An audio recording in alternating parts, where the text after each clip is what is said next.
ഇന്ന് ബാംഗ്ലൂർ വെച്ച് ഞാൻ കഴിച്ച എനിക്ക് ഏറ്റവും ഇഷ്ടപ്പെട്ട ഒരു കർണാടക ഡിഷിന്റെ റെസിപ്പി നോക്കാം കേട്ടോ. ബിസിബെലേബാത്ത് എന്നാണ് പേര്. ആള് സാമ്പാർ റൈസിനോട് സാമ്യം ഉണ്ടെങ്കിൽ അതല്ല കേട്ടോ. ഇതിനു വേണ്ടി ബസുമതി റൈസും തൂരപ്പരിപ്പും കൂടെ നല്ലോണം കഴുകി സോക്ക് ചെയ്യാൻ വെക്കണേ ഒരു 10 മിനിറ്റ്. അപ്പോഴത്തേക്ക് വെജിറ്റബിളൊക്കെ കട്ട് ചെയ്ത് വെക്കാം കേട്ടോ. ഇനി നമ്മുടെ കുക്കറിനകത്തോട്ട് ഈ സോക്ക് ചെയ്തതോടെ ഇട്ടിട്ട് വെജിറ്റബിൾസും എല്ലാം ഇട്ട് ആവശ്യത്തിന് വെള്ളം കുറച്ച് ഏറെ ഒഴിക്കണേ. അത് ഇട്ട് ഉപ്പും മഞ്ഞപ്പൊടി ഇട്ട് ഒരു 4 വിസിൽ വേവിച്ചെടുക്കണം കേട്ടോ. ഇനി ഇതിനകത്ത് യൂസ് ചെയ്യുന്ന പൗഡർ എന്ന് പറഞ്ഞാൽ ബിസിബെലേബാത്ത് പൗഡർ. അതില്ലാത്തതുകൊണ്ട് നമ്മൾ എന്ത് ചെയ്യുന്നത് വെച്ചാൽ സാമ്പാർ പൊടിയും പിന്നെ നമ്മുടെ കറുവപ്പട്ട അതുപോലെ തന്നെ ഗ്രാമ്പൂ പോപ്പി സീഡും പിന്നെ കുറച്ച് ശർക്കരയും കൂടെ പൊടിച്ചതും കൂടെ ഇതിനകത്ത് എക്സ്ട്രാ ആഡ് ചെയ്യണം കേട്ടോ.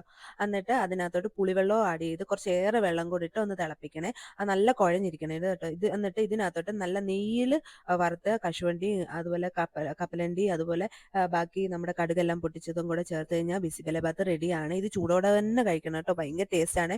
ഇതിൽ നമ്മൾ മിക്സറിനകത്തുള്ള ബൂന്തി ഉണ്ടല്ലോ അതിട്ടാണ് കഴിക്കേണ്ടത്. അതില്ലാത്തതുകൊണ്ട് ഞാൻ മിക്സർ ഇട്ടെന്നേ ഉള്ളൂ.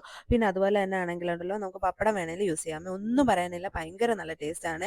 എല്ലാവരും ട്രൈ ചെയ്ത് നോക്കണേ. Thank you.